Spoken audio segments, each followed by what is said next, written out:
والصلاة والسلام على محمد رسول الله و بعد. د بد و اخلاقو له جملې نه سوء ظن ده. سوء ظن بدګماني. نو د بدګمانۍ پایلې ټولنې دپاره ډېر زیات دي، د افرادو دپاره زیات دي. نو په ده وجه باندې اسلامي شریعت ډېر زیات تأکید کوي، ډېر زیات ترکیز په دې باندې کوي چې مسلمان باید د بدګمانۍ له مرض نه لرې اوسېږي. بدګماني یو مرض ده. یو چا کې چې د بدګمانۍ مرض یعنې سوء ظن پیدا شي، یو چا کې بدګماني پیدا شي، هغه بیا هر څوک چې یوه خبره ورته کوي دا ترېنه بد تعبیر ترېنه اخلي. نو بناً بد تعبیر چې ترېنه واخیسته، د مقابل جانب هم بیا د ده سره مینه کمیږي او عین چلن ورسره کوي. نو په ټولنه کې ډېرې بدبختۍ زیږوي، ډېرې زیاتې ستونزې زیږوي. نو په دې وجه باندې اسلامي شریعت ډېر زیات تأکید کړی ده چې مسلمانان باید د بدګمانۍ له مرض نه ځان لرې وساتي او باید بدګماني پکې موجوده نه اوسېږي. الله تعالی په قرآن عظیم الشان کې نبي علیه الصلاة والسلام په نبوي احادیثو کې مسلمانانو ته ډېر په ټینګار باندې د بدګمانۍ نه د ځان ساتلو امر کړی، هدایت یې کړی. الله تعالی په قرآن عظیم الشان کې فرمایي: یا ایها الذین آمنوا اجتنبوا کثیرا من الظن ان بعد الظن اثم. ای مؤمنانو اجتنبوا کثیرا من الظن، د ډېرو بدګمانیو نه ځان وساتئ. هره خبره کې بدګمانه کېږئ مه چا باندې. ان بعد الظن اثم، او بېشکه چې ځینې بدګمانۍ دا ګناهونه دي. موږ به مسلمان به ډېر ساده کېږي به هم نه، داسې به هم نه کوي چې د هر سړي هغه بده خبره او هغه هم بد تعبیر ورنه کړي ورته او ښه تعبیر ترېنه ورکړي، ځکه چې بیا هلته نور مشکلات پیدا کوي. خو داسې به هم نه کوي چې هرې خبرې ته به بد تعبیر ورکوي، د هرې خبرې باندې به بد ګمان کوي. نو ځکه الله تعالی فرمایي چې ان بعد الظن اثم، بېشکه چې بعضې د ګمانونو نه هغه ګناه ده. هر ګمان دا ګناه نه ده، او هر ګمان ګناه نه ده، خو ځینې ګمانونه ګناه دي. نو موږ تاسې باید کوشش وکړو چې هر ګمان هغه باندې بد ګمان ونه کړو، او یو شي باندې زموږ ګمان راځي د هغه تبین وکړو، د هغه تحقیق وکړو. که چیرې واقعا مقابل جانب بده اراده وه او بیا نو د هغه سره د شریعت د اصولو او د احکام مطابق چلن اختیار کړو. نو ځکه الله تعالی په قرآن عظیم الشان کې فرمایي چې ان جاءکم فاسق فتبینوا ان تصیبوا قوما بجهالة فتصبحوا على ما فعلتم نادمین. ای مؤمنانو کله چې تاسو ته یو خبر را ورسېده، یو فاسق راغی او تاسو ته د یو چا په رابطه خبره وکړله، نو تاسو تبین وکئ، د هغه معلومات وکئ. نو که چیرې داسې نه اوسېږي چې تاسو نه د یو چا خبره تاسو ته چا وکړله او تاسې متصله د هغه د خبرې په مقابل کې یو موقف اختیار کړئ، یو دریځ اختیار کړئ، نو بیا تاسو یو کار وکړو، بیا پسته په خپل کار باندې پښیمانه اوسېږئ چې کاشکې دا کار معلومات ما کړی و، دا مې دقیق کړی و، بعد د هغې نه مې یو مناسب اقدام کړی و. نو ځکه قرآن کریم کې په دې باندې ډېر زیات ترکیز شوی دی چې تاسو ته څوک یوه خبره راوړي او تاسو فوراً بدګمانه کېږئ مه ورباندې، د هغه موضوع ښه څېړنه وکئ، تدقیق وکئ او تحقیق یې وکئ. څه وخت که چیرې ستاسو هغه ګمان بیا په حقیقت باندې بدل شو، بیا به د شریعت د هدایت او احکام په رڼا کې مناسب اقدام تاسې اوچتوئ. نو تاسې باید بې د تدقیق نه او بې د تحقیق نه اقدام کول، دا کار باید تاسې ونه کړئ. نو ځکه د نبي علیه الصلاة والسلام په احادیثو کې هم مسلمانان د بدګمانۍ نه لرې کېدلو دپاره تاکید شوي دي، تاکید ورباندې شوی دی. نبي علیه الصلاة والسلام فرمایي: ایاکم والظن فان الظن اکذب الحدیث. تاسې ځانونه د بدګمانۍ نه وساتئ، فان الظن اکذب الحدیث. بېشکه په ګمان چې ده په دروغو کې ډېر زیات دروغ دي. دې باندې موږ تاسو پوهېږو چې دروغ په شریعت کې مذموم او رټل شوی او بد شی ده. نو نبي علیه الصلاة والسلام فرمایي چې بدګماني دا ډېر لوی دروغ دي. د نه دا معلومه شوه چې باید مسلمان د بدګمانۍ نه ځان وساتي. او نبي علیه الصلاة والسلام په یو حدیث شریف فرمایي چې ان الله قد حرم على المؤمن ان الله قد حرم على المؤمن من المؤمن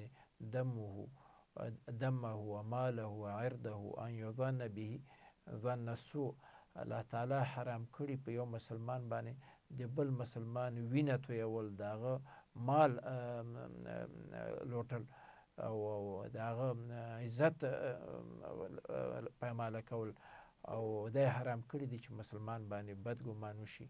نو ځکه د نبي علیه الصلاة والسلام د دې حدیث نه دا واضح شو چې یو چا باندې بدګمانه کېدل دا په شریعت کې بد شی دی. او عمر رضی الله تعالی عنه فرمایي ولا تظنن بکلمة خرجت من مسلم شرا وانت تجد لها في الخير محملا. ته څه وخت چې د یو مسلمان د خولې نه یوه کلمه راوځي، ته د هغه لپاره ښه معنا پیدا کولی شي، ښه تعبیر او ښه مفهوم ترېنه اخیستی شي، نو بد مفهوم بده معنا ترېنه مه اخله. نو کوشش باید وشي چې یو مسلمان یوه خبره اورو، د هغه لپاره ښه معنا واخلو، ښه تعبیر ترېنه واخلو، ښه مفهوم ترېنه واخلو، او بد تعبیر او بد مفهوم ترېنه وانخلو، ځکه چې په ټولنه کې ډېرې زیات ستونزې زېږوي.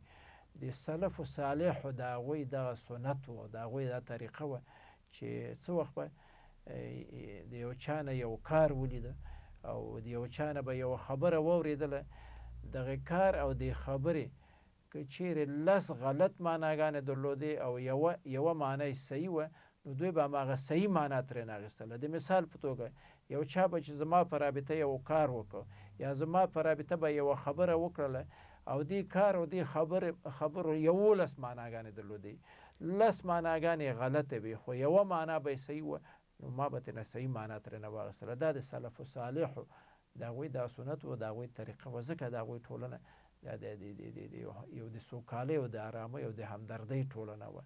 او که چیرې موږ او تاسو د یو چا د خبرو نه بد مفهوم اخلو او بیا بد تعبیر ترېنه اخلو، بیا زموږ دریځ هم د هغه په مقابل کې دغسې اختیارېږي، دا چې شو بیا په ټولنه کې ډېر زیات مشکلات را پیدا کوي او ډېرې زیاتې ستونزې را پیدا کوي. نو په دې وجه باندې باید موږ او تاسې کوشش وکړو چې د بدګمانۍ نه ځان وساتو. مسلمان باید په داسې کار ونه کړي او داسې خبره خولې نه ونه باسي چې بل نفر باندې بدګمانه شي. عمر رضی الله تعالی عنه فرمایي من تعرض للتهمة فلا یلومن من اساء به ظن. څوک چې خپل ځان خپله وایي تهمت او بدګمانۍ ته وړاندې کړي، نو بل نفر دې بیا نه ملامتوي په دې بدګمانۍ باندې. زه به داسې یو کار ونه کړم چې خلک را باندې بدګمانه شي، زه به داسې یوه خبره په خوله باندې را نه وړم چې بل سړی را باندې بدګمانه شي. څه وخت که ما دغسې یو کار وکړو او دغسې یوه خبره ما وکړله چې خلک زما د کار نه او زما د دې خبرې نه بد ګمان اخلي او سوء ظن اخلي، نو زه باید خپل ځان وی ملامته کړم. عمر رضی الله عنه فرمایي چې تاسو باید خپل ځان ملامته کوئ. په دې رابطه یو حدیث شریف ده چې پیښه داسې واقع شوې ده چې یو ځل صافیه رضی الله تعالی عنها د روژې مبارکه میاشت وه، نبي علیه الصلاة والسلام په مسجد نبوي کې په اعتکاف کې و. نو هغه د کور د ځینو ضرورتونو په اساس باندې نبي علیه الصلاة والسلام ته مسجد ته راغلله، مشوره یې ورسره کوله. څه وخت چې بیا د مسجد نه وته، نو نبي علیه الصلاة والسلام د خپله مبارکه کړه صافیه رضی الله عنها ځان سره کوره پورې بدرګه کړه چې دا ځان سره کور ته ورسوي د مسجد نه. نو نبي علیه السلام د مسجد نه ووته، صافیه رضی الله عنها مخ نبي علیه السلام مخکې صافیه رضی الله عنها ورپسې روانه وه. نو په دې وخت کې دوه انصار صحابه کرام هغوی چې ولیده چې نبي علیه الصلاة وسلام د شاته ورپسې ښځه روانه ده، نو قدمونه یې تیز واخیستل چې د دوی نه تیر شي او داسې دغه ونه کړي چې نبي علیه الصلاة وسلام سره مخامخ نشي. نو په دې وخت کې نبي علیه الصلاة وسلام دواړو صحابه و کرام باندې امر وکړ، ورته یې وویل چې ودرېږئ. دواړه ودرېدل، ورته یې وویل چې ای فلانی او فلانی، یا مثلا صحابه و کرامو، دغه ښځه چې ما سره روانه ده دا صافیه ده، صافیه بنت حیی بن اخطب، دا زما ښځه صافیه رضی الله تعالی عنها ده او د کور د ځینو ضرورتونو دپاره دلته مسجد ته راغلې وه او ما سره خبره وشوه او زه اوس کور ته روان یم، بېرته دا کور ته رسوم. نو صحابه و کرام ورته وویل چې معاذ الله، ای د الله تعالی رسوله، د هر چا په رابطه چې موږ بدګمانه کیږو نو بدګمانه به شو، ستا په رابطه زموږ په زړه کې څه بدګماني را پیدا کیږي. نو نبي علیه الصلاة وسلام ورته مهرباني وکړله چې دا کار ما د دې په خاطر باندې وکړه چې شیطان ستاسو په زړونو کې شی پیدا نه کړي، ستاسو په زړونو کې څه بدګماني را پیدا نه کړي زما په رابطه. نو ځکه مې تاسو ته ویلې چې دا زما کډه صفیه رضی الله عنها ده چې تاسو یې باید په دې باندې خبر شئ. نو سړی باید همیش دپاره داسې یو کار ونه کړي او داسې یوه خبره خولې ته رانه ولي چې بل سړی ورباندې بدګمانه کړي. نو الله تعالی دې موږ تاسو ته توفیق راکړي چې د بدګمانۍ له مرض نه ځان وساتو. د حسد په رابطه خبره وشوه او په دې رابطه ګران محصلین پوه شول چې حسد په شریعت کې مذموم او بد او رټل شوی خلق ده، خو یوه نوع د حسد هغه په شریعت کې جواز لري. فقهاو هغه ته د غبطې نوم ایښی دی. هغه په دې معنا ده چې زه یو چا سره یو نعمت بولم، یو نعمت چا سره زه ګورم او چې نعمت ورکړل شوی دی، دنیوي او یا اخروي نعمت ورکړل شوی، دینی او یا دنیوي نعمت ورکړل شوی. د مثال په توګه یو سړی د قرآن حافظ ده او یو سړي زوی د قرآن حافظ ده، ډېر ښایسته تلاوت کوي. نو زه م غواړم چې زما زوی هم د قرآن حافظ شي او هغه سره یو سیالي کومه، مثلا خپل زوی ته وایم چې ګوره د هغه زوی د قرآن حافظ ده، ته هم باید هغې ته شي، بیا دغې ته غبطه ویلی شي. دا هم یوه نوع د حسد ده، خو په شریعت کې ستایل شوی ده. شریعت کې مسلمانان تشویق شوي چې تاسو غبطه وکړئ، د خیر په کارونو کې تاسو غبطه وکړئ. یو سړی ده غریب سره کومک کوي، مدد کوي، مرسته کوي ورسره، بل سړی چې دا ګوري وایي چې یاره هغه د غریبانو سره کومک کوي، زه هم باید وکړم، هغه سره په اصطلاح یو قسم حسد کوي. نو دغسې حسد چې فقهاو ورته د غبطې نوم ایښی په شریعت کې جواز لري. او که موږ تاسو د پوهنتوني اصطلاح باندې وایي سالم رقابت، یو محصل د ګوري چې بل محصل درس وایي د شپې تر 12 پورې لګیا ده، نو دا هم وایي چې هغه د شپې پورې درس وایي 12 پورې، زه هم باید د شپې 12 پورې درس وایم.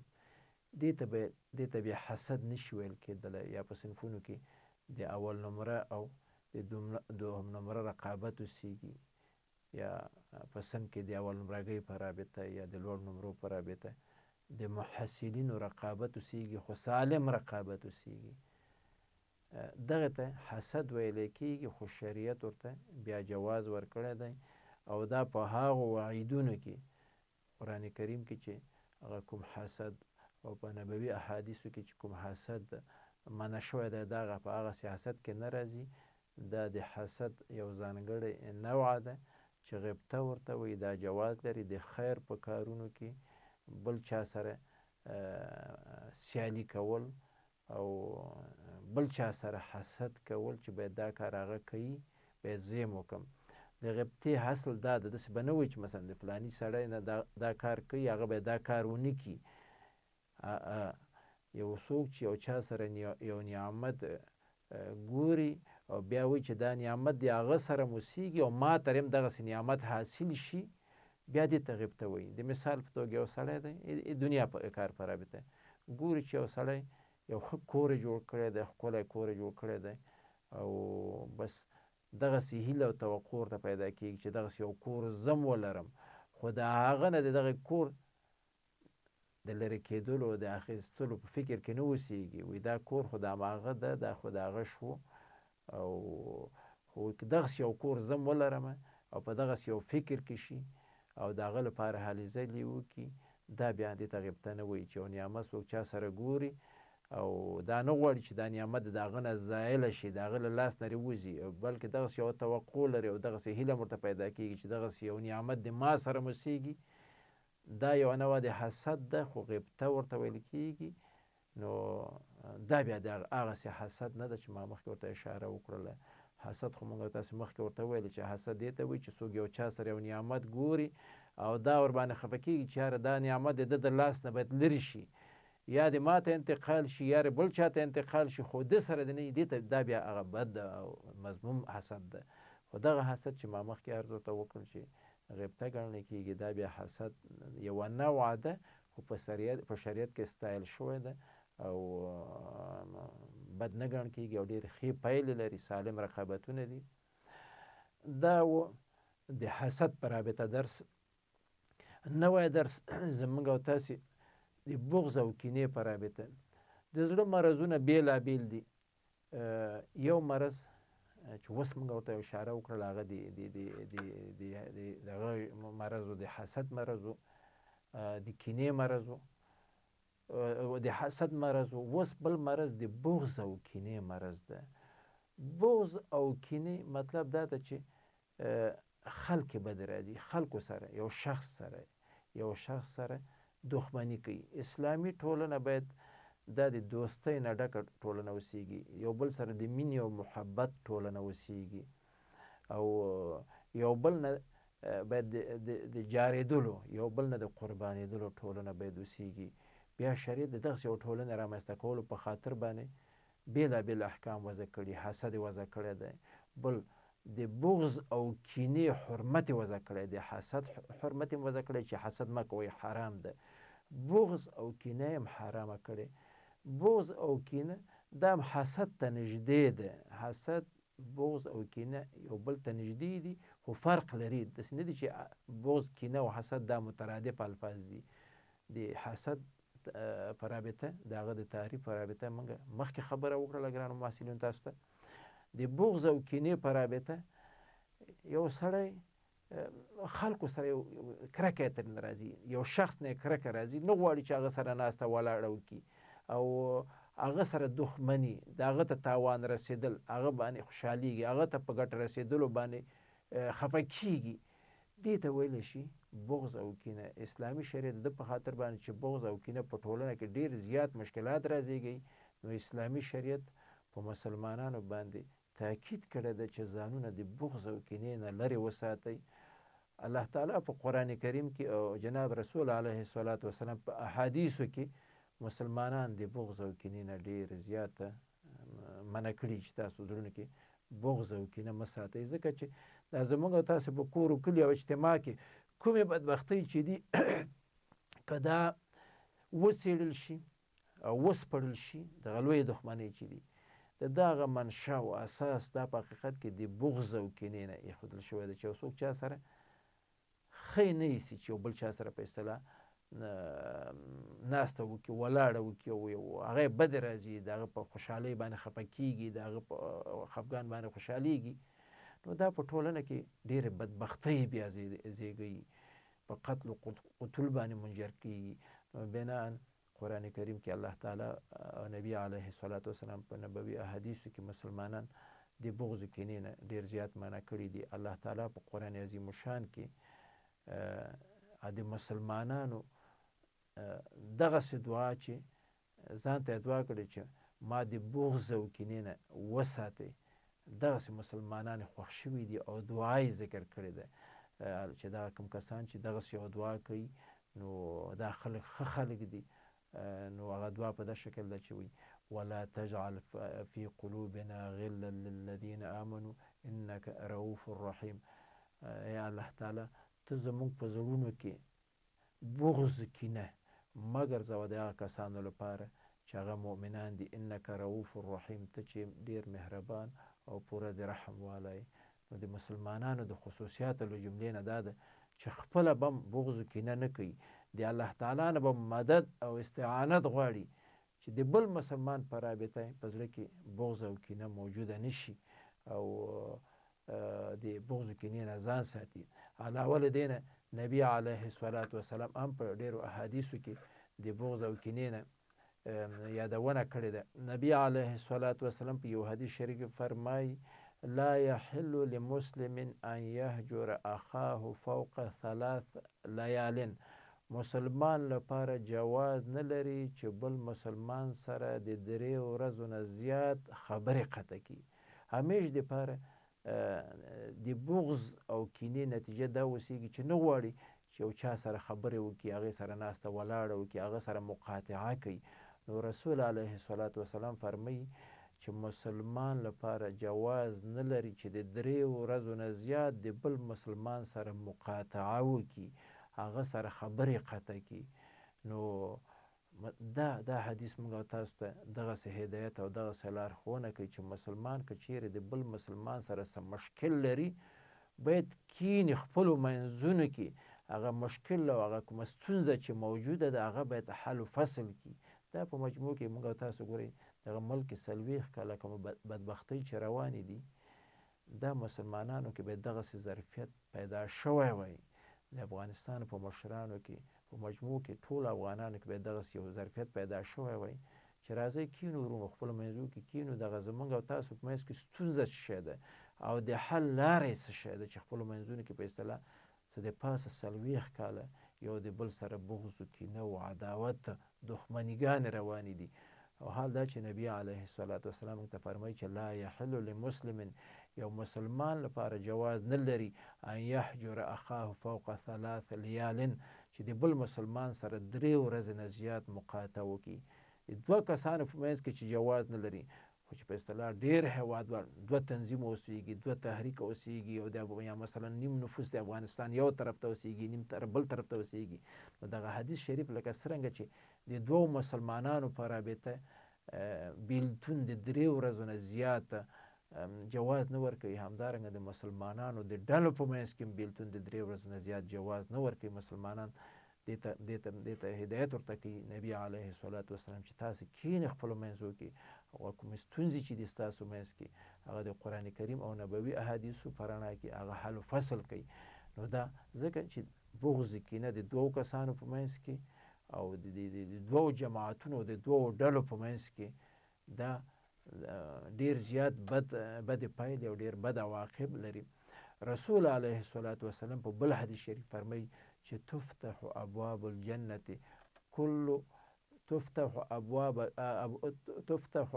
الجنة كل يوم اثنين وخميس فيغفر في ذلك اليومين لكل عبد لا يشرك بالله شيئا إلا من كان بينه وبين أخيه شحناء فيقال انظروا هذين حتى يصطلحا.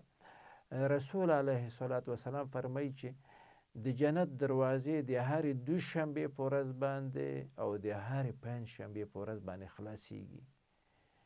د 2 شنبې په ورځ باندې او د 5 شنبې په ورځ باندې دا د جنت دروازې خلاصیږي. همدا وجه ده چې د 2 شنبې ورځ او د 5 شنبې ورځ روژه نیول دا مستونې روژې دي، مستحبې دي چې مسلمانان باید 2 شنبې په ورځ باندې او د 5 شنبې په ورځ باندې روژه وسیږي، ځکه چې دا عملونه چې پورته کېږي هلته چې په دغسې حالت کې دا عمل پورته شي ملایکې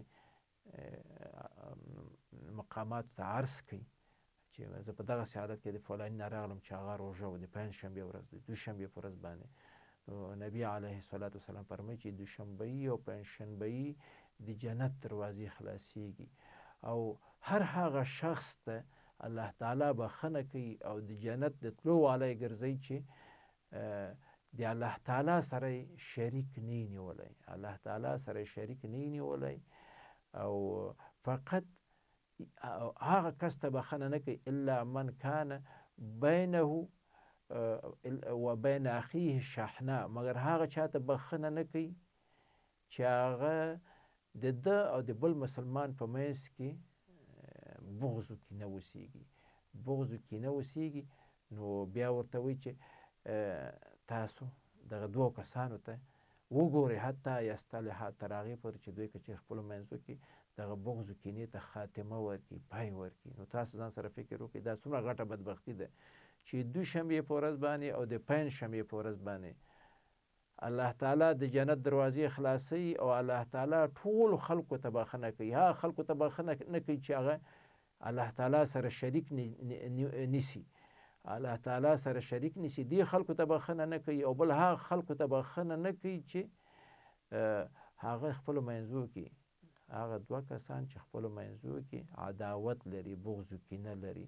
نو بینان دا څومره لوی خیر نه محرومه شو چې زه د یو مسلمان ورور سره هغه سره د دنیا په مسایلو کې زه سره خفه اوسېږم او بیا هغه سره مقاطعه کوم او د هغه د مقاطعې په وجه باندې د پنجشنبې په ورځ باندې او دوشنبې په ورځ باندې ما ته الله تعالی مغفرت نه کوي او نور ټولو خلکو ته مغفرت کوي. دنه دا معلومه شوه چې دا یو ډېر بد عمل د بغض و کینه. متاسفانه زموږ افغانان ورباندې اخته دي. یو افغان د بل افغان سره، یو تنظیم یو تحریک د بل تنظیم او تحریک سره، یو ولسوالي د بل ولسوالۍ سره، یو کلی د بل کلي سره. دا زموږ تاسو عیني مشاهدات دي چې موږ تاسو په خپلو سترګو باندې ګورو او د دې لوی خیر نه محرومه شو د بغض و کینې په وجه باندې. رسول علیه الصلاة والسلام په بېلابېلو طریقو باندې مسلمانان د بغض او کینې نه منع کوي. بله طریقه یې دا ده، یو ورځ صحابه کرام ناست دي، ډېر صحابه کرام دي، رسول علیه الصلاة والسلام فرمایي چې الا انبئکم بشرارکم، ای صحابه و کرامو زه تاسو ته په تاسو کې هغه بد سړی تاسو ته ونه ښیم. الا انبئکم بشرارکم، آیا زه تاسو ته هغه په انسانانو کې بد سړی او شریر انسان تاسو ته ونه ښیم؟ صحابه کرامو مهرباني وکړه، قالو صحابه کرامو مهرباني وکړه بلا وښیه ان شئت یا رسول الله، ای د الله تعالی رسوله که ته غواړې موږ ته دغسې بد سړی وښیه چې انسانانو کې بد انسانان څوک دي. نو نبی علیه الصلاة والسلام فرمایي چې ان شرارکم الذي ينزل وحده ويجلد عبده ويمنع رفده، په تاسو کې بد سړی، په خلکو کې بد سړی هغه څوک ده چې د خلکو نه جدا ژوند کوي، د خلکو په خوشحالۍ کې ځان نه شریکوي، د خلکو په خفګان کې په غم کې ځان نه شریکوي، خلکو نه تنها ژوند اختیار کړی اوسیږي. ویجلد عبده، او خپل غلام هغه څوک چې د ده لاس لاندې دي، که زوی ده او لور ده او په اصطلاح ښځه ده او که هر څوک ده چې د ده تر لاس لاندې دي، هغه باندې شی کوي، هغه وهي، هغه باندې ظلم کوي او خلکو ته خیر نه رسیږي. ویمنع رفده، او خپل هغه کمک، مرسته، غمخوري دا د خلکو نه منع کوي. دا په خلکو کې بد سړی ده. دغه هغه مسایل دي چې دا ټول د بغض کینې نه را پیدا کېږي. یو سړی چې د خلکو نه جدا ژوند اختیاروي، خلکو سره نه مړی کوي، نه خلکو سره ژوندی کوي، نه د خلکو په خوشحالۍ باندې خوشحالېږي، نه د خلکو په خفګان باندې خفه کېږي، او کوم کسان چې لاس لاندې دي هغوی باندې ظلم کوي، خلکو ته خیر نه رسیږي، دا د بغض نتیجه ده، د بغض. نو نبی علیه الصلاة والسلام وفرمایل چې په انسانانو کې بد انسان همدغه انسان ده چې دغسې ژوند اختیاروي. رسول علیه الصلاة والسلام په دې حدیث کې 4 ډلې خلک ذکر کړي چې د ټولو نه منبع او سرچینه او منشأ همدغه بغض کینه ده.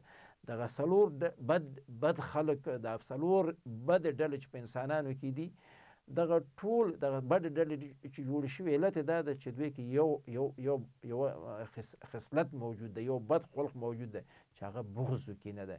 ما مخکې ورته اشاره وکړه، یو څوک چې د خلکو په مړي کې اشتراک نه کوي، په ژوندي کې اشتراک نه کوي، په خوشحالۍ کې اشتراک نه کوي، په خفګان کې اشتراک نه کوي، خلکو ته خیر نه رسیږي، نو دا د بغض په وجه باندې دغسې یو صفت پکې پیدا شوی.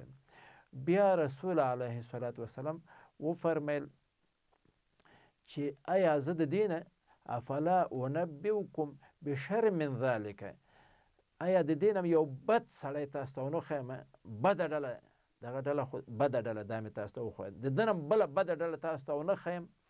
قالوا بلا ان شئت یا رسول الله، ای د الله تعالی رسوله که تا غوښتې اوسیږي دغه بد خلک ما ته موږ ته وښیه چې دغه اوله ډله خو دا خو ډېره بده ډله وه چې د ده نه پسې بده اوسیږي، نو دغه ډله موږ ته وښیه چې دغه څوک دي.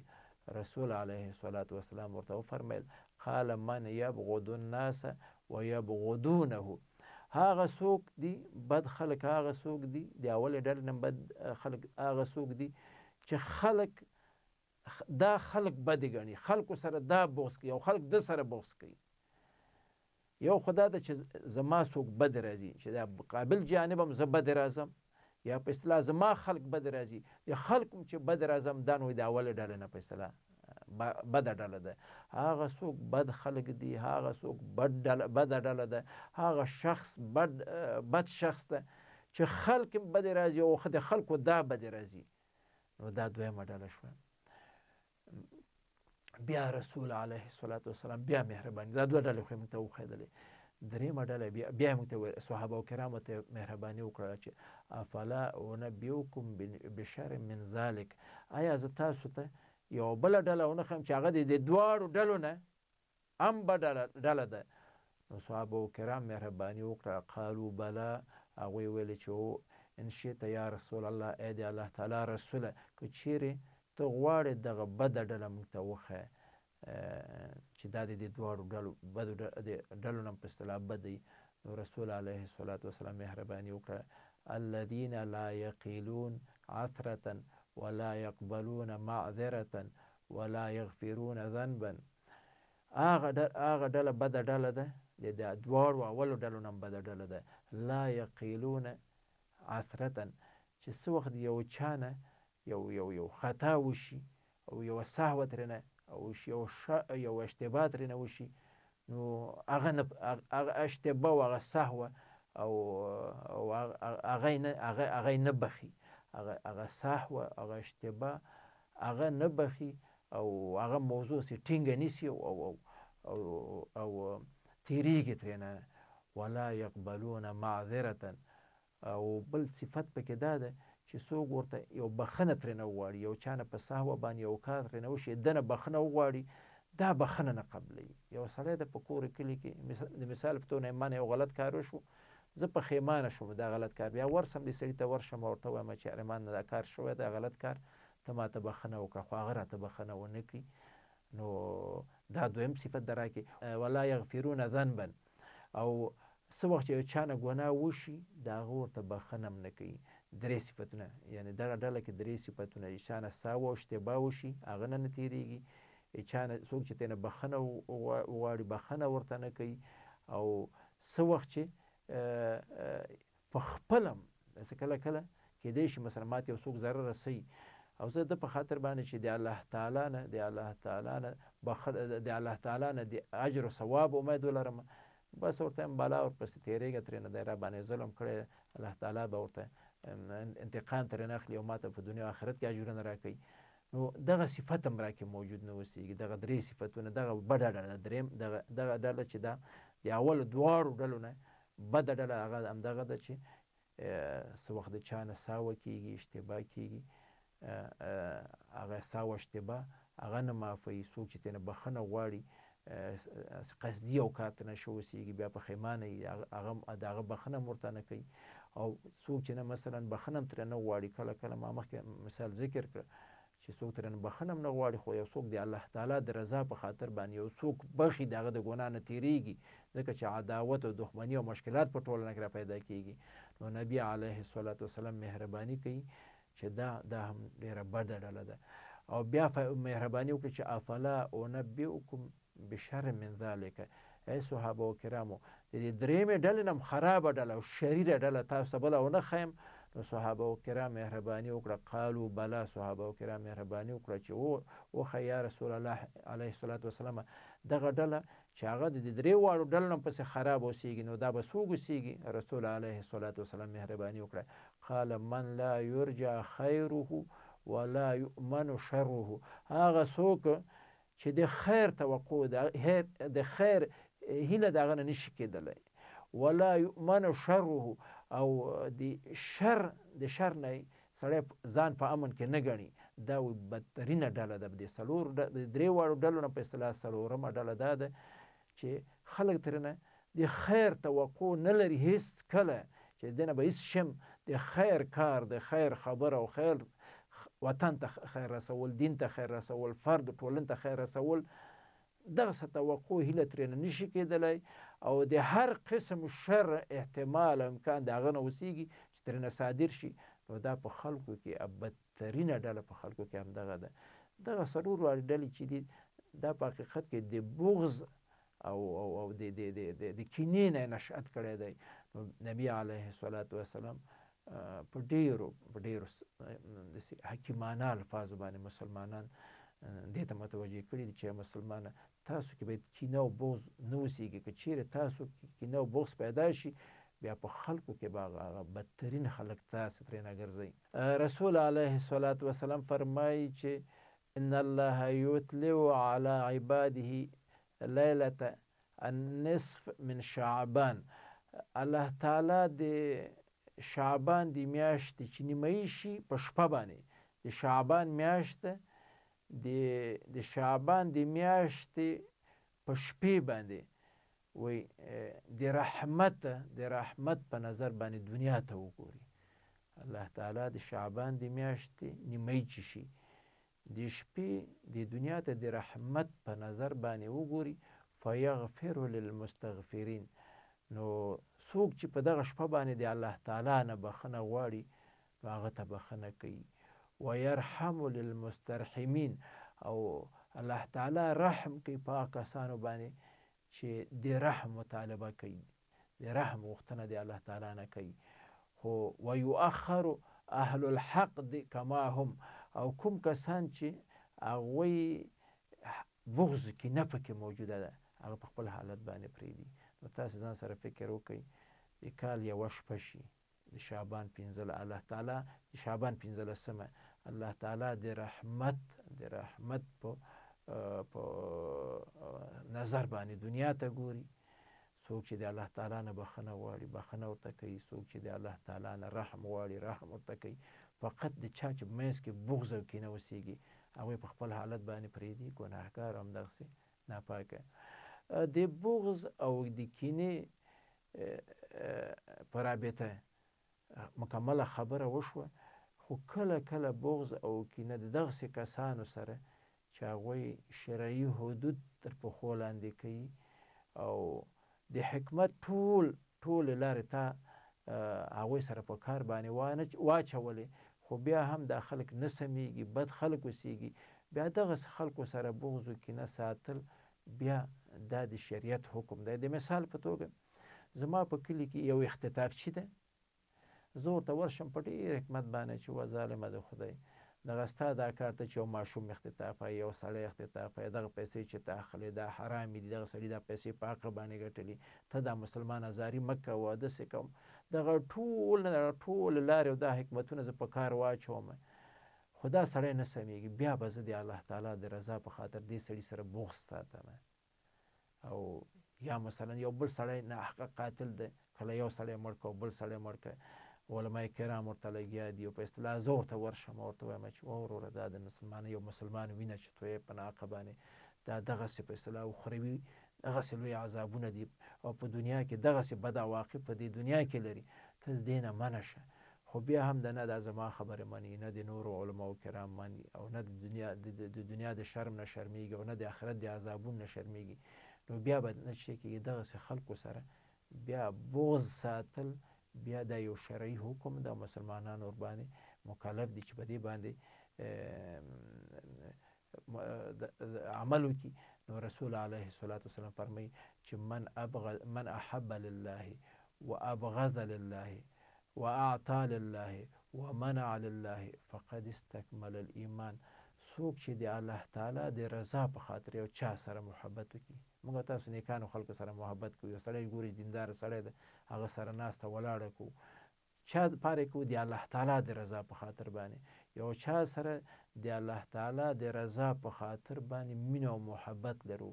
و ابغض لله یو چا سره د الله تعالی د رضا په خاطر باندې. ما مخکې د اختطافچي او د ناحق قاتل په رابطه خبره وکړه، د هغه سره بغض و کینه ولرم او د الله تعالی د رضا په خاطر باندې. و اعطى لله زه چې یو چاته یو څه ورکړه کوم، یو غریب سره کومک کوم، یو مسکین سره کومک کوم، یو محتاج سره چې کومک کوم د الله تعالی د رضا په خاطر باندې. و منع لله یو چاته یو شی نه ورکوم د الله تعالی د رضا په خاطر باندې. زه پوهېږم مثلا یو سړی دی فاسق و فاجر دی، نو زه که ورته یو څه کومک کوم، غریب دی، څه کومک کوم، نور هم بېلاره کېږي. نو په ده خاطر باندې چې دا سړی بېلاره نه شي، دغه کومک سره نه کوم، دا مالي مدد سره نه کوم. نو نبي علیه الصلاة والسلام فرمایي چې فقد استکمل الایمان، نو دغه سړي په حقیقت کې ایمان پوره کړ. چا چې یو چا سره مینه او محبت وکړه د الله تعالی د رضا په خاطر باندې، یو چا سره چې بغض و کینه وکړي د الله تعالی د خوشحالېدلو په خاطر باندې، یو څوک چې یو چا ته یو شی ورکوي، یو مالي کومک ورسره کوي، یو معنوي کومک ورسره. معنوي کومک دا ده چې یو سړی ده درس زده ده، په کور کلي کې ګوري چې یو ماشوم ده غریب ده او امکانات ورته نشته، او دا ورته وایي هلکه ته راځه چې تا ته زه به درس درته ښیم، د ورځې 1 ساعت 2 ساعته د هغه دپاره درس وایي، دا یو قسم کومک ده ورسره. نو دا د الله تعالی د رضا په خاطر باندې د پیسو کومک نشم کولی ورسره، خو د درس او د تدریس او د پوهې او د علم کومک ورسره کولی شم. د چا دپاره به یې کوم؟ د الله تعالی د رضا په خاطر باندې.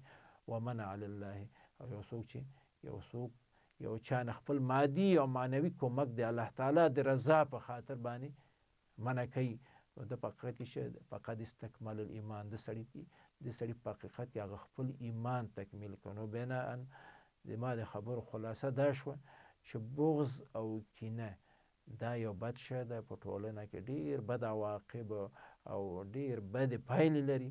هر مسلمان به یې ځان ترېنه وساتي. خو هغه خلک چې هغه د هغوی بودن په ټولنه کې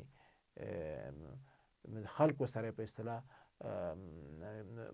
د هغوی تقویه کېدل په ټولنه کې او د هغوی حمایه کېدل په ټولنه کې نورې ستونزې پیدا کوي، بیا به د شریعت په چوکاټ کې د هغوی سره بغض و کینه ساتو. نو الله تعالی دې موږ او تاسو ته د بغض او کینې نه ځان د لرې ساتلو توفیق راکړي. بل بد خلق ګرانو محصلینو چې تاسو ته یې بیانوم، هغه چاپلوسي ده. بې ځایه صفت کول د یو چا، دې ته ویلی شي چاپلوسي. او صفت کول په 2 قسمه ده، یو په ځای صفت کول او بل بې ځایه صفت کول. په ځای صفت کول دا په شریعت کې ستایل شوی شی ده او شریعت ټینګار ورباندې کوي او دې کې کوم ستونزه نشته شرعي.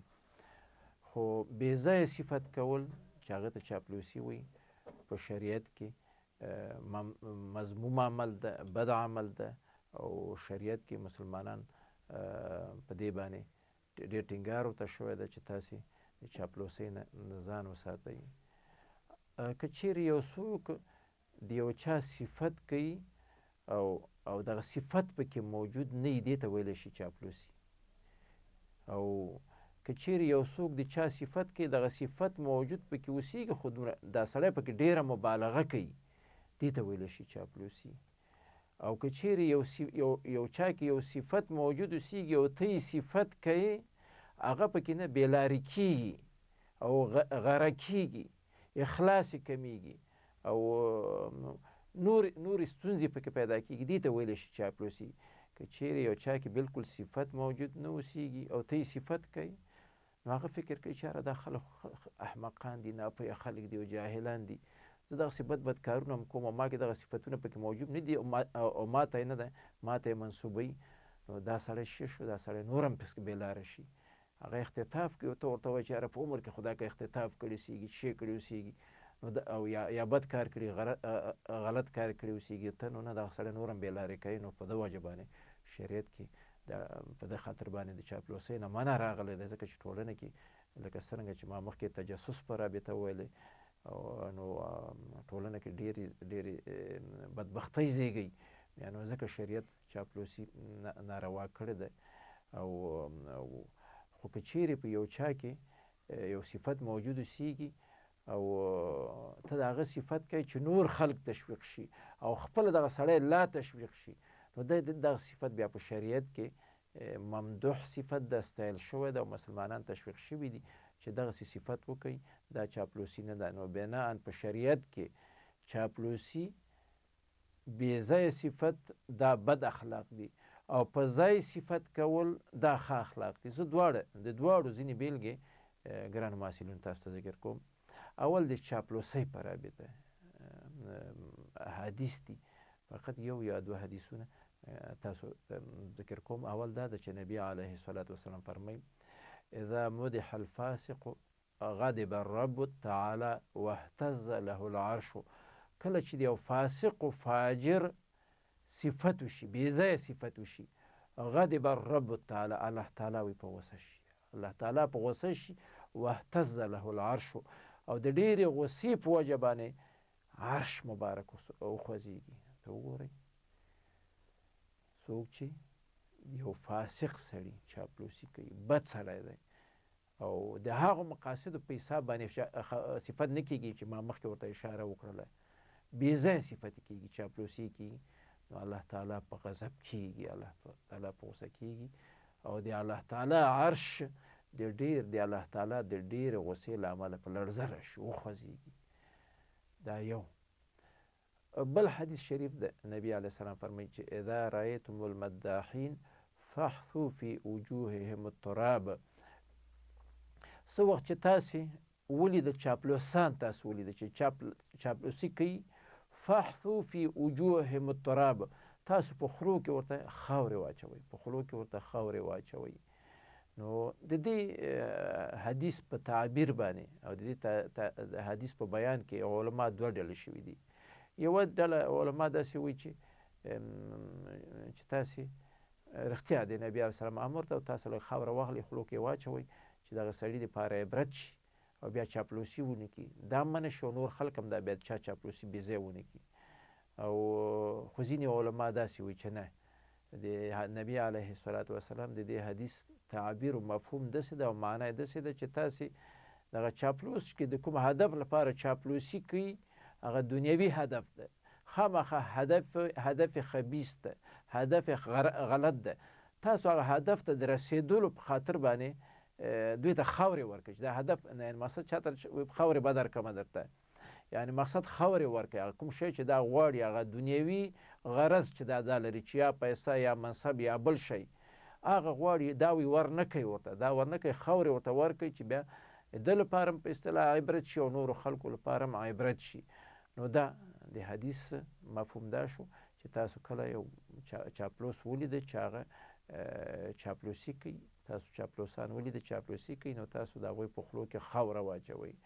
او نو خو که چیرې د یو چا چاپلوسي د تشویق په خاطر، د هغه د لا تشویق په خاطر باندې کېږي، یا د دې په خاطر باندې کېږي چې نور خلک ترېنه عبرت واخلي او نور خلک نه دي هم دغسې ښه کارونه وکړي، بیا دغسې صفت کول بیا په شریعت کې دا ستایل شوی دی. نبی علیه الصلاة والسلام په خپله دغسې صفت کړی دی. مثال په توګه نبی علیه الصلاة والسلام څخه روایت شوی دی چې هغه په یو مجلس کې ویلي چې نعم الرجل ابوبکر، نعم الرجل عمر، نعم الرجل ابو عبیده، نعم الرجل اسید، نعم الرجل ثابت بن قیس، نعم الرجل معاذ بن عمر، نعم الرجل معاذ بن جبل. نبی علیه الصلاة والسلام خپله مجلس کې مهرباني وکړله چې ښه سړی ابوبکر دی. داسې نه و چې ټول صحابه ښه خلک وو، خو دا نبی علیه الصلاة والسلام دغه ځینو صحابه کرامو دوی ته خاص فضیلتونه ورکړي دي. مثلا د عشره مبشره په رابطه وایي چې دغه لس صحابه چې نبی علیه السلام ورته یو ځل د جنت زیری ورته ورکړی دی، هغه یو کریډټ، یو خاص امتیاز، یو فضیلت او غوروالی و چې نبی علیه الصلاة والسلام هغه لس کس صحابه کرامو ته ورکړل. اوس نبی علیه صحابه کرام خو ټول نیکانو، خو نبی علیه الصلاة والسلام اوس یوه شهادتنامه ورکوي ځینو کسانو ته جدا. نعم الرجل ابوبکر، ډېر ښه سړی ابوبکر دی. نعم الرجل عمر، ډېر ښه سړی عمر رضی الله تعالی عنه دی. نعم الرجل ابو عبیده بن جراح رضی الله تعالی عنه، ابو عبیده بن جراح ډېر ښه سړی دی. نعم الرجل اسید رضی الله تعالی عنه ښه سړی دی. نعم الرجل ثابت بن قیس رضی الله تعالی عنه، دا ښه سړی دی. نعم الرجل معاذ بن عمر رضی الله تعالی عنه، دا ښه سړی دی. نعم الرجل معاذ بن جبل رضی الله تعالی عنه، معاذ بن جبل رضی الله تعالی عنه ښه سړی دی. زما د درس خلاصه ګرانو محصلینو دا شوه چې په شریعت کې بې ځایه صفت کول چې هغې ته چاپلوسي وایي، دا د بدو اخلاقو له جملې څخه ده. او په ځای باندې صفت کول د هغو مقاصدو په خاطر باندې چې ما مخکې ورته اشاره وکړله دغه صفت بیا په شریعت کې د ښو اخلاقو له جملې نه ګڼلی کېږي او دا په چاپلوسۍ کې نه راځي. بل د بدو اخلاقو له جملې څخه غیبت دی. غیبت تعریف نبی علیه الصلاة والسلام خپله کوي. غیبت د بدو اخلاقو له جملې نه شو او نبی علیه الصلاة والسلام یو ځل صحابه و کرامو سره ناست ده، تشریف فرما ده او رسول علیه الصلاة والسلام صحابه و کرامو ته فرمایي چې اتدرون ما الغیبه، ای صحابه و کرامو تاسو دې باندې پوهیږئ چې غیبت څه شته وایي. اتدرون ما الغیبه، ای صحابه و کرامو تاسو غیبت پیژنئ چې غیبت څه شته وایي. نو صحابه و کرامو مهرباني وکړله چې الله و رسوله اعلم. د غیبت تعریف الله تعالی او د هغه پیغمبر ښه پوهیږي ورباندې. موږ پوهیږو خو الله تعالی او د هغه رسول ډېر پوهیږي ورباندې چې غیبت شته وایي. نو رسول علیه الصلاة والسلام په خپله غیبت صحابه و کرامو ته تعریفوي چې ذکرک اخاک بما یکره. غیبت دې ته وایي چې ته خپل مسلمان ورور په دغسې شي باندې یاد کړې، دغسې طریقه باندې یاد کړې چې هغه یې بده ګڼي. ته یو مسلمان ورور یو صفت پکې موجود ده، مسلمان ورور کې یو کار پکې موجود ده او خو که ته د هغه دغه صفت دغه کوم کار دغه کوم څیز دغه کوم شی چې ده کې موجود ده دا د هغه په غیاب کې دا یاد کې د هغه په غیابت کې هغه موجود نه ده او که ته یاد کې هغه ورباندې خفه کېږي. دا کومه یادونه چې تا د هغه په رابطه وکړه هغه ورباندې خبر شي چې دا زما دغه مسلمان ورور زما په رابطه دا خبره دا یې فلاني جي کې وکړله، بل چا ته یې وکړله یا مجلس کې یې وکړله، نو دې ته ویلی شي غیبت. ذکرک اخاک بما یکره، ته چې یو خپل مسلمان ورور په دغسې یو طریقه باندې یاد کړي، داسې یو صفت ورته منسوب کړي چې هغه ورباندې که خبر شي خفه کېږي، نو دې ته غیبت وایي.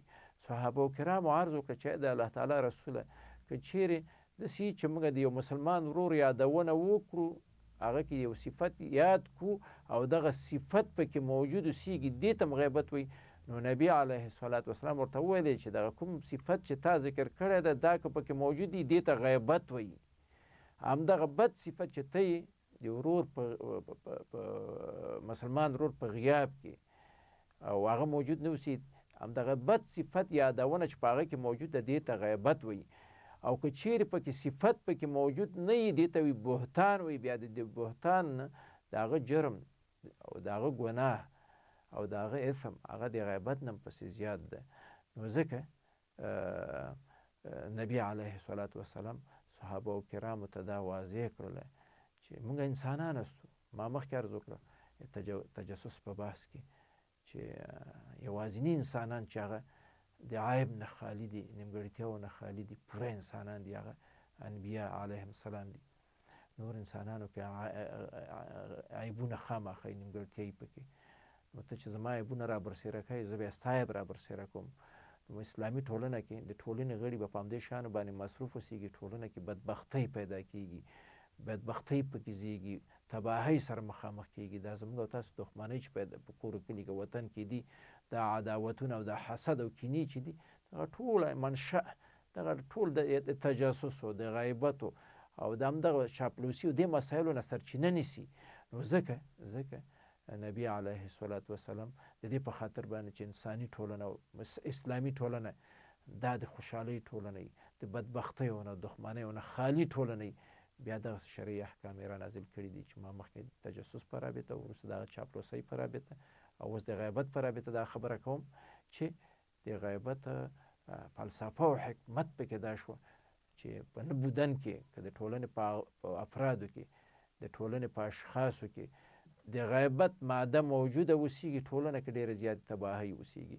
خو که چیرې په ټولنه کې غیبت موجود نه اوسېږي هغه ټولنه ارامه او سوکاله ټولنه اوسېږي. نو ځکه الله تعالی په قرآن عظیم شان کې فرمایي ولا یغتب بعضکم بعضا، تاسو یو د بل غیبت مه کوئ، یو د بل غیبت مه کوئ. روغ انسان خو نشته، هر انسان کې عیبونه دي. ځکه که زه ته ما عیبونه را برسېره کړې زه ستا عیبونه را برسېره بالاخره مشکلات ما مخکې ورته عرض وکړو دا مشکلات زېږوي. اوس خبره نبي الله تعالی په قرآن عظیم شان فرمایي چې تاسو یو د بل غیبت مه کوئ. د غیبت کولو مثال نبی علیه الصلاة والسلام دا د یو بل شنیع او بد عمل سره تشبیه کړی دی. وایي غیبت کول دومره بد کار ده چې لکه یو څوک چې مسلمان ورور مړ شوی اوسیږي او دا د هغه غوښه خوري. موږ او تاسې ګورئ د یو چا ورور چې مړ اوسیږي نو د هغه غوښه خوړل خو زه فکر کوم هغه چې انسان اوسیږي هغه دا کار نه کوي. نو نبی علیه الصلاة الله تعالی په قرآن عظیم شان فرمایي چې ایحب احدکم ان یأکل لحم اخیه میتا فکرهتموه. نو تاسې خوښوئ چې ستاسې څخه یو تن د خپل مسلمان ورور چې هغه مړ شوی اوسیږي د هغه غوښه وخوري. دا خو نه خوئ فکرهتموه دا کار چې تاسو بده ګڼئ. همدارنګه د غیبت کول دا هم د یو په حقیقت کې د یو مسلمان ورور د غوښې خوراک ده داسې حالت کې چې هغه مړ ده نو تاسو لکه چې هغه د غوښې خوړل دا بد ګڼئ همدارنګه غیبت هم بد وګڼئ. نو بناء دا یو بده تشبیح وه چې د غیبت ورکړل شوې نو هر مسلمان باید د دې قرآني آیات نه په عبرت اخیستنې باندې کوشش وکړي چې د غیبت نه ځان وساتي. نبی علیه الصلاة والسلام په یو حدیث شریف فرمایي چې اللهم د غیبت کوونکو د آخرت په ورځ باندې د هغوی د آخرت کې د قیامت په ورځ باندې او په آخرت کې د هغوی په دوزخ کې چې کوم حال ده نبی علیه الصلاة والسلام بیانوي فرمایي چې اللهم اظفار من نحاس د غیبتګرو دپاره څوک چې غیبت کوي د دنیا دپاره په قیامت کې به د دوی لپاره د دوی نوکان به اوسیږي د وسپن نه به اوسیږي د وسپن نه به دغه نوکان زموږ او تاسو په دغه شکل باندې به نه اوسیږي د وسپن نه به الله تعالی ورته نوکان ورکړي. نوکان به د وسپن نه اوسیږي. یخمشون بها وجوههم وصدورهم. نو په دې نوکانو باندې به یا د وسپنې نوکان دي چاقوانو غوندې د باندې د خپل مخونه باندې او خپل سینې به دا به ورباندې څیرې کوي. نو دا حدیث نبی علیه الصلاة والسلام په جنتونو په دوزخونو باندې او په جنتونو باندې چې ګرځېده نو یوه ډله خلک ګوري چې د هغوی حالت همدغسې ده. په دوزخونو کې یوه ډله خلک ګوري چې نوکانې د وسپن نه دي او په دې نوکانو باندې خپل مخونه څیرې کوي او غوښې خپلې شکوي او د خپل سینې غوښې څیرې کوي چاقوانو غوندې. نو فقلتو نو نبی علیه السلام فرمایي چې ما وویل چې من یا جبریل ای جبریل علیه السلام دغه خلک څوک دي چې دغسې سخت عذاب باندې ګرفتاره شوي دي چې نوکانې د وسپن نه جوړ شوي دي چاړې دي چاقوګان دي او خپل مخونه او خپل سینې ورباندې څیرې کوي. قال جبریل علیه السلام راته وویل چې هؤلاء الذین دا هغه کسان دي یاکلون لحوم الناس چې دوی به غیبت کوه د خلکو غوښې به یې خوړلې. ما مخکې ورته قرآني آیت مخکې یادونه پکې وکړله. دا کسان دي چې په دنیا کې به یې شی کوو غیبت کوو ویقعون فی اعراضهم او مسلمانان به یې بې عزته کوو. غیبت خو همدې په خاطر باندې نه چې یو څوک بې عزته شي. یو سړی نه ده یو سړی خلکو ته کم را معرفي شي د هغه ذلیله کړي. نو بناء نبی علیه الصلاة والسلام په دې حدیث شریف کې مهرباني وکړله. جبریل السلام ورته وویلې چې دا کوم کسان چې په دغسې عذاب باندې مبتلا دا کسان دي چې غیبت به یې کوو او د خلکو عزت به یې راکمو. عایشه رضی الله تعالی عنها فرمایي چې ما د بیبي صفیه رضی الله تعالی عنها په رابطه عایشه رضی الله عنها د نبی علیه السلام یوه کړه ده مېرمنه مبارکه او بله مبارکه صفیه رضی الله تعالی عنها. وایي د صفیه رضی الله تعالی عنها په رابطه وایي ما نبی علیه السلام ته وویل چې د قد نه ټیټه ده. خو په هره موضوع کې چې یاده کړې ده وایي ما ورته وویلې چې د قد نه ټیټه ده. وایي ما ته یې وویلې چې قلت کلمة لو مزجت بماء البحر لمزجته. تا داسې بده خبره وکړله عایشې لو مزجت بماء البحر که چیرې دغه بده خبره دغه بدبویه خبره دا بحر کې د بحر د اوبو سره ګډه شي دغه بدبویه خبره او دغه بدبویي چې تا د خپلې خبرې په وجه باندې رامنځته کړله. نو دا که چیرې په بحر کې د بحر د اوبو سره ګډه شي، لا مزاجاته د بحر ټولو اوبه به دغسې بدبویه کړي او دغسې به یې مردارې کړي. نو بنان دنه دا معلومه شوه چې د یو چا په رابطه چې دغه سړي کې دغسې عیب موجود ده، نو د هغه نه دغسې لویه ګناه اوسېږي. لکه څنګه چې نبي علیه الصلاة وسلام په دې حدیث شریف کې موږ ته مهرباني وکړله. کله کله د دې په خاطر باندې چې عامه مصالح په نظر کې نیول شوي اوسېږي، بیا به دولتي چارواکو ته چا د مثال په توګه قاضي د یو چا په رابطه تا نه معلومات غواړي چې یاره دا سړی څنګه ده، بیا ته د هغه مثلا د شخصیت په رابطه، نو ته اوس مجبور مکلف یې، ځکه چې تزکیه د یو چا ضرور ده، قاضي ورباندې فیصله کوي، شاهدان دي. نو که چیرې هغه سړی دروغجن اوسېږي نو ته به یې ورته بیا لیکي، دا بیا په غیبت کې نه راځي. او یا مثلا کله چې یو څوک یو چا سره مثلا خپلوي کوي او ته معلوم نه یې، نو هغه خبرېږي، بیا ورته وایي چې دغه عیب پکې موجود ده، نو دا بیا دغه شخص ته کتل کېږي. خو په هر تقدیر باندې موږ کوشش کوو او شریعت په دې باندې زیات تاکید کوي چې د غیبت نه په مجموع کې د غیبت کولو مخه ونیسي. خو په ځینو حالاتو کې د ځینو اشخاصو لپاره بیا د یو چا د عیب بیانول جواز لري. خو موږ ټولو خلکو ته که چیرې دغسې د جواز خبره بیا وشي، بیا خلک دغسې یو بانې جوړوي او بیا په عام غیبت باندې مبتلا کېږي. خو شریعت په دغسې حالاتو کې هر چا ته بیا د یو چا د عیب د بیانولو اجازه نه ورکوي. دا چې مثلا د غیبت کوونکي توبه څه شی ده، اوس خامخا هلته قرآن کریم کې د سخت وعید ذکر شو. تاسو ګرانو محصلینو دا چې ولیده چې الله تعالی غیبت کول د یو مسلمان ورور د خوړلو سره مشابه کړی دی. نبی علیه السلام د دوزخي غیبت کوونکي هغه حال موږ ته بیانوي چې هغه خپل مخ او خپل سینې په نوکانو باندې چې د اوسپنه جوړ شوي هغه باندې څیرې کوي. نو خامخا به موږ او تاسو زړه کې دا کېږي چې هر نور کوم غیبت هم چې کړی هغه د الله تعالی وبخي او بعد د دې نه به نور غیبت نه کوم. نو اوس د غیبت کوونکي توبه څنګه ده؟ توبې په رابطه علما درې ډله شوي. یوه ډله علما داسې وایي چې د غیبت کوونکي توبه دا ده چې هغه په خپل تیر غیبت باندې پښیمانه شي او بیا غیبت ونه کړي، دا د غیبت کوونکي توبه ده. یوه ډله علما وایي چې نه، تیر غیبت باندې پښیمانه اوسېږي، بیا به غیبت نه کوي، خو سړي پسې به ورځي، ورته وایي چې ما ستا غیبت کړی ده او ته ماته بښنه وکړه، د هغه بښنه به م غواړي. بله ډله علما وایي چې نه. دا دوه ډلې شو. درېیمه ډله علما وایي چې نه، اول خو به دی چې دا په خپل تیر غیبت باندې پښیمانه وي او دا به تعهد کوي چې په راتلونکي کې بیا غیبت نه کوم. او خو که چیرې داسې چې دا غیبت ورته ورسېدلی دی، چا غیبت چې کړی هغه سړي ته ورسېدلی، نو هغه پسې به ځي او د هغه نه به بښنه غواړي. خو که چې ورسېدلی نه اوسېږي بیا به ترېنه بښنه نه غواړي. نو ګرانو محصلینو، د بدو اخلاقو له جملې نه، د غیر اسلامي اخلاقو له جملې څخه یو غیبت شو چې په ټولنه کې ډیر زیات مفاسد زېږوي، ټولنه ډیره بدبختیو سره مخامخ کوي. نو د دغه وعیدونو د بدبختیو په اساس باندې د په خاطر باندې چې ټولنه د بدبختیو نه خلاص اوسېږي، اسلام بیا مشوق او هڅونې او تشویقونه لري چې قرآني آیات او نبوي احادیث ما تاسو ته بیان کړه. الله تعالی دې موږ تاسو ته توفیق راکړي چې د غیبت نه لرې اوسېږو. والسلام علیکم ورحمة الله وبرکاته.